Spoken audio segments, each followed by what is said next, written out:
Today I wanted to talk about something that we're very excited about, going off-grid for long periods of time.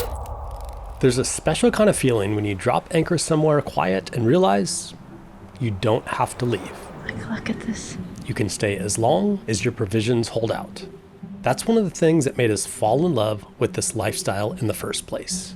The ability to just disappear for a bit. When I think about taking a sailboat off-grid for a long period of time, there's 4 things that pop into my mind that we've learned over the years are the most important. Shelter, power, food, and fresh water. We could not be out here without drinking water. On Delos 1, the water maker was absolutely critical. It let us turn seawater into drinking water. But like everything on a boat, it too can break. Our trusty water maker that served us so well over the years had sprung a leak. We were now lugging over 600 liters of water from the well to Maggie, and then finally onto deck where we could filter it before going into our tank. And there was always one thing that bugged me. Fresh water was falling from the sky, and most of it was just running straight off the boat. So with Delos 2, we wanted to take that old lesson and build it in from the start. We wanted to do something quite different and a lot more advanced. Well, why don't we take the rainwater, collect it into a little tank, and then pump it through a series of filters? So, today, I'm going to try to turn this wild idea into reality.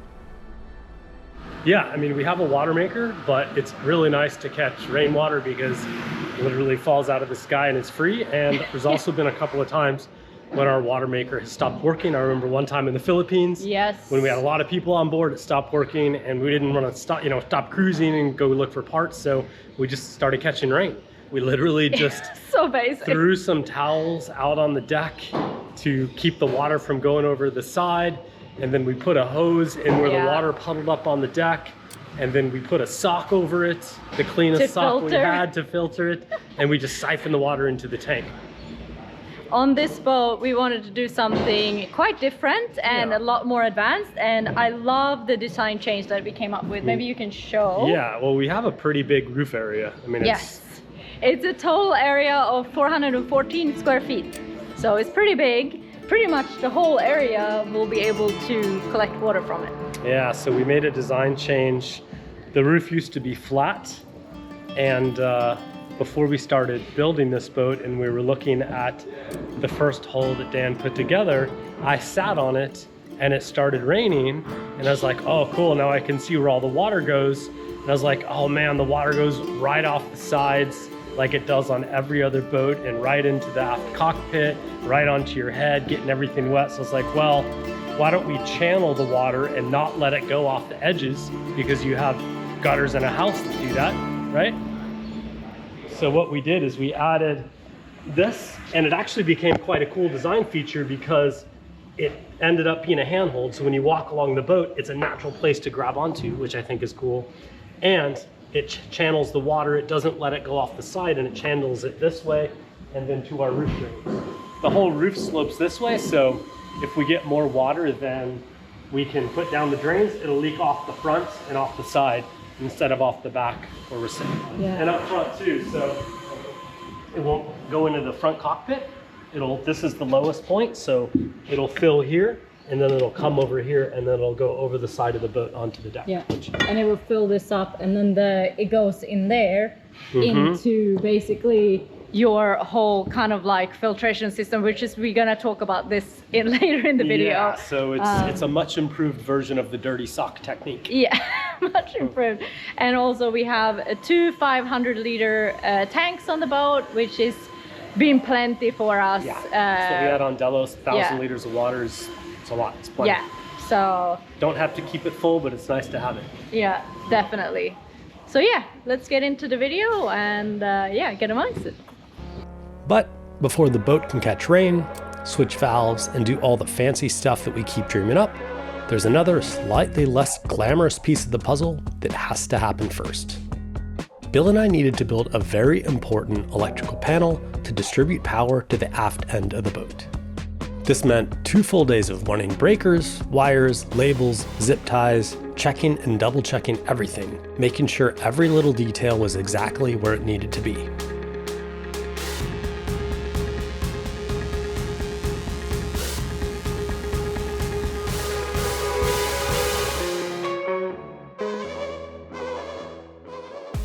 Morning, guys. One thing that I've noticed building this boat is that no matter how careful you try to be, everything just ends up filthy eventually. Between the dust in the yard, grease, tape residue, dirt getting dragged through the shop, like we're constantly cleaning something. And we've actually been using this product called Release Cleaner around the build for quite a while now. I think we got it like a few months ago. So I'm really happy to have them sponsoring today's video because it's become one of those products that we just keep reaching for because it just works on so many different jobs. For example, just look at this hatch frame. I just took it out and I don't know what happened to it. What I really like is that Release is tough on the mess, but it's like gentle on the surfaces underneath because we have everything from like aluminum, stainless, painted surfaces, glass, plastic, and it's nice to just have like one cleaner that we can use on just about anything. You can actually see it starting to loosen almost everything straight away. And usually I let it sit for maybe a minute or so if it's really stubborn stuff.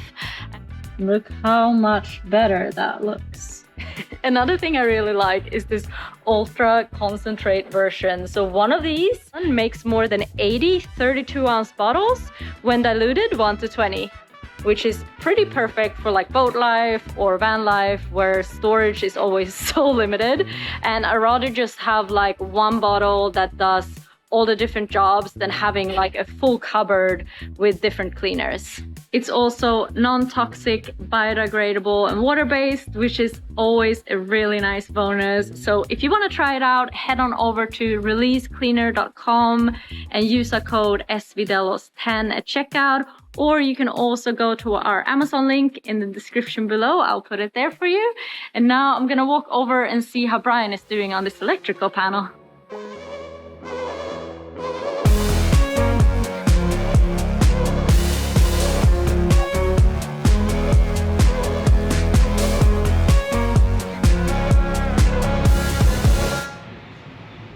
All right, well, this panel that we've been working on for the last day and a half is pretty much complete.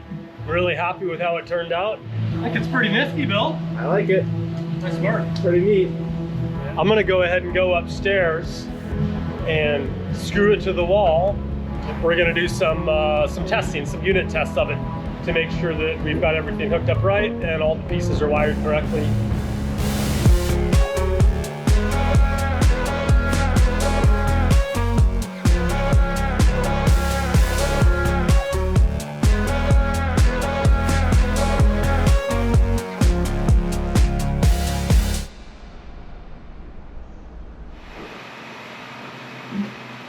All right, today's project is pretty cool. I'm starting to install all the equipment from B&G, including the autopilot in the starboard engine room here. And one of the first things I have to do is fabricate a mount. So this is the rudder position indicator. Basically, as the tiller arm spins, this moves and it tells the computer and all the other instruments your rudder offset in degrees measured from center. So this has to be at the same height as the rudder quadrant and aligned center with the center of the rudder stock. And so I'm gonna build a little bracket that's gonna lift it up a little bit, give it something to sit on. It's usually never that simple, but I'm always hopeful.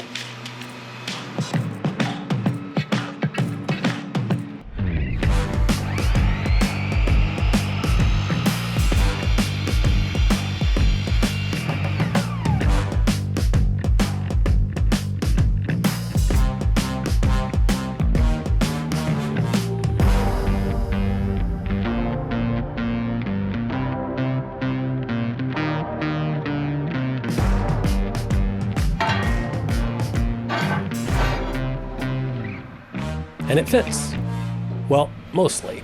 I didn't account for the height of the unit itself. So we are off by whatever the height is from the bottom of the base to that, but that's okay. I can always cut the end off and cut a little bit shorter. So that will go like that. It's a much more reasonable size, no? I then needed to make sure that the rudder is centered.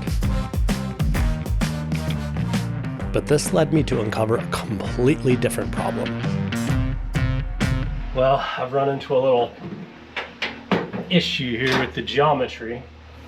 So the way this thing is meant to be installed is it's supposed to be in line with the tiller arm, like this diagram here. But our tiller arms on this side are offset, and they're offset 60 degrees to either side because we have the autopilot. And so instead of this coming straight out here, it's at an angle and this is at an angle, and so it's throwing my geometry all off. This meant it was back to the drawing board. Because of the placement and everything, I ended up designing a whole new bracket. Instead of sitting up there, now it's gonna sit down here like that. And then our tie rod with that, I drilled and tapped the end of this bolt, which we already had a hole for on this tiller arm. Okay, this is the final bit. So what I've done is I've just taped this off so it doesn't spin anymore in the center position. I've got this length set. I have my measurement of 80 millimeters from the center out to here set, which is the same as the center of the shaft to the center here. That distance is the crucial one, because if that's different, then obviously you'll be operating on two different diameter circles, and one will move faster than the other, and so it'll always be a little bit off. So what I need to do now is square this surface to the autopilot and then slide it this way until I'm at the right length for the threaded rod. There we go.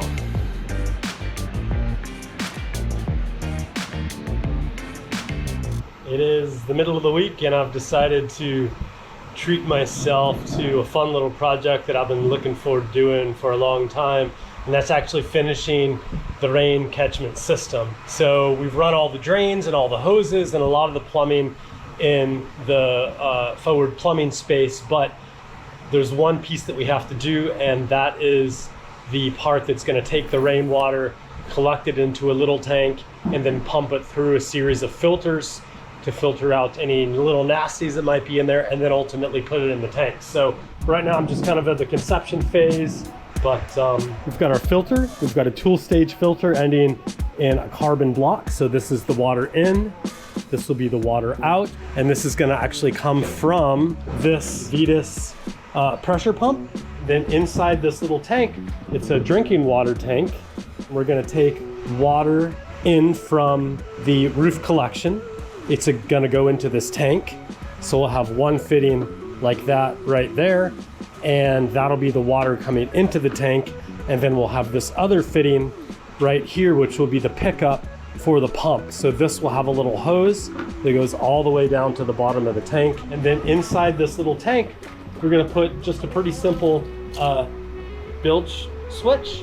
And so this guy's just gonna sit in the bottom of the tank.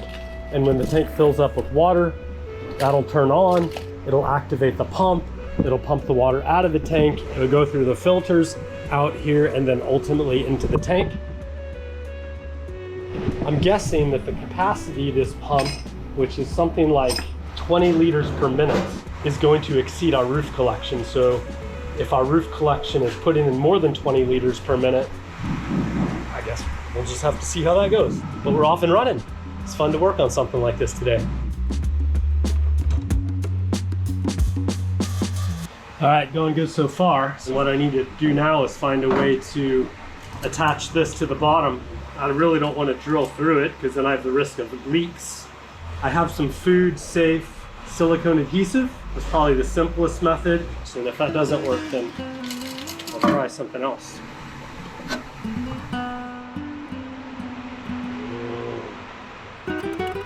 And that, my friends, is the sound of a man quietly pleased with himself. Because after years of daydreaming about harnessing rainwater on Delos without towels and old socks, that was now becoming a reality. Now I needed to get it installed far enough that we could actually put it to the test. And this is usually where the gremlins hide. A pump can work on its own, as can a switch and a filter. But the system only works if each piece does its job at the right moment. It's kind of like a chain reaction. And if one little part of the chain is off, the whole thing is for nothing. Whew, wow. We're doing pretty good. It's not the most comfortable working position for welding. You're kind of like in this little space, and by the time you put your gloves on where you can't feel anything with your hands, and your helmet on, your head is like hitting everything and you can't get in any spaces, and it's still a lot of fun and it's coming out really well.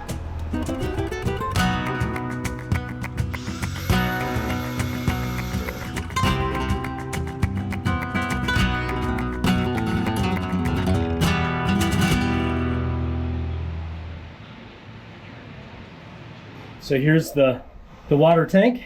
As you can see, that's mounted nice. We've got the water pump mounted directly above it. And then this is the bracket for the filter. So that's the last piece I have to tack in. And now we just gotta screw everything in, hose clamp everything together, butt connect the wires at heat shrink. And then we'll hook up all the wires, hook up the float switch to power, and then we'll give it a test. Gonna start on a pretty cool project today. I'm gonna get down into the engine room and show you what's going on. The electric motor room on the starboard side is really coming together. You can see we've got the motor mounted, the electrical stuff that came in on this wall really nicely, air conditioning, compressors right there, electric motor controller, all the bus bar connections, the steering, the autopilot is mounted. I spent all that time doing the rudder indicator. All the pumps are in, all the hoses are connected up. So, the order of today's business is to start finalizing the shaft and the shaft seal and the alignment and the Sigma drive and everything that connects the prop to the electric motors. So this is the shaft seal for 35mm shaft. I've never installed one of these before, so there's a little bit of reading after the instructions. I think you gotta fill it with grease.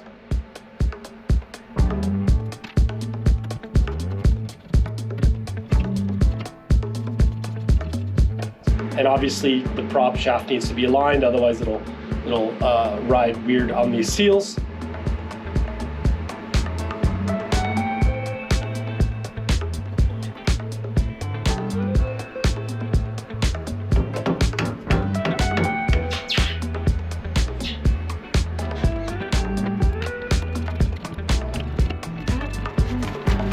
Okay, we're doing pretty good. So I've already pre-aligned the shaft.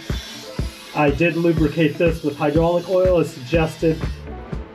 And then I'm just snugging it up. These blue pieces here, they keep the coupling from moving. Even though this can handle 3 degrees of angle in any one direction, it's still recommended to align it straight. We're almost done. The last thing to do is to tighten up the flange. And 3 consecutive tightenings to 25 Newton meters, 30 Newton meters, and then 38 Newton meters. So we've got my torque wrench all set up. Got all 6 bolts in here. Now it's just a matter of torquing them. You turn the knob to where you meet the one that you want, and then I turn it until you can feel it kind of like pop. So I just continue on and on and on. All right, it's Friday morning. Ready to do a couple of tests on the rainwater catchment system that we've been working on over the couple days this week. Doing a very basic test. I just have a hose from the tap at a very slow trickle, so it's manageable. The valve is currently set to the dump position, so the water and all the nasties in there should actually be going off the bottom of the boat right now. And we can see that water is in fact going out, and then we just have it plumbed to a hose that goes into a drain. But that seems to be working. And so I think what I'll do now is I will flip the valve around, and then we should see it switch to the other side and go into the rainwater tank. So let me go ahead and do that. Okay, we don't have any switches hooked up now, but I do have the wires here and they are marked. So this is the dump, keep, and the ground. So I'll just connect the ground to here, the keep to here, and put it on there for about 5 seconds. That valve should be spinning. And now it's going down this one. Just a tiny little trickle, very manageable.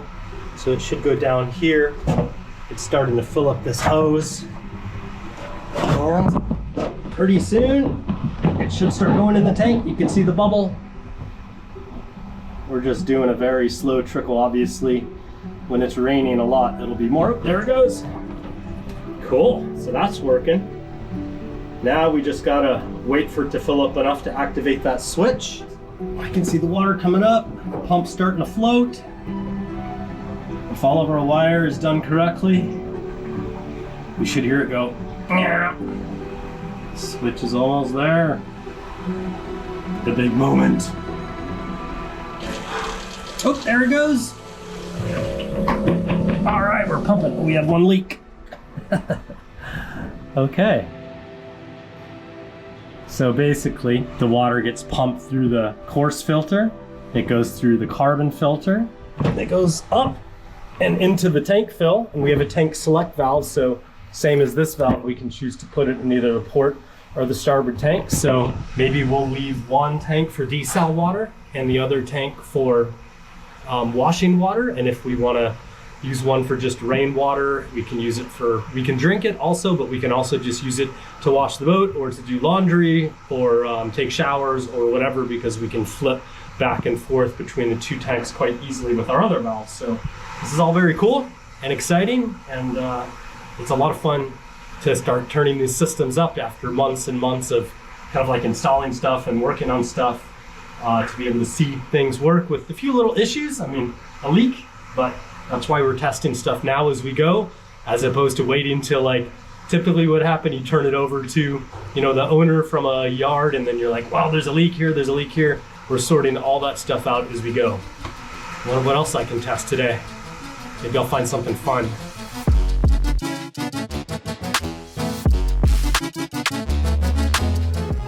So this is the starboard electric motor room, not really an engine room because there's no engine in here. Probably the last thing you saw was us carrying this panel in and installing it. So the purpose of this panel is basically to do power distribution for the whole aft part of the boat. It's 12 volt or 220 volt. So this is the 12 volt coming in from the batteries in the front, and then it distributes out. These are our 12 volt breakers. Here's the star power that does digital switching, and then here's the manual override breakers. So if this guy craps out, then we can manually use these breakers. And then here's all the 220 volt breakers. So those are also run via the digital switching system, the low power ones. I did have kind of like one cool test to show you. So this is a thermostat wired to control this relay. And so here we go.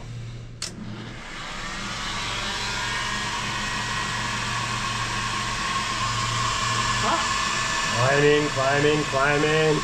It's like a nice summer day, and pretty soon it's gonna get to a Brisbane summer day. And boom! Did you hear that? Yeah. That's the circulation fan. And I can, you know, if for a hot climate, I can set it to come on at 42 and turn off at 40 or something like that. So basically what it does when this door is closed, it'll suck air in through the vent up there, and then it draws cool air down to the bottom. And then that exhaust fan that you heard come on is at the top over here, so it'll pull the air across, down, and up. And so we'll have an exact same setup on the other side. Whatever. Excuse me. Jesus. Whew, single. Phew. That's very odd for me as a single. You always have 5. 3 or 4, sometimes 5.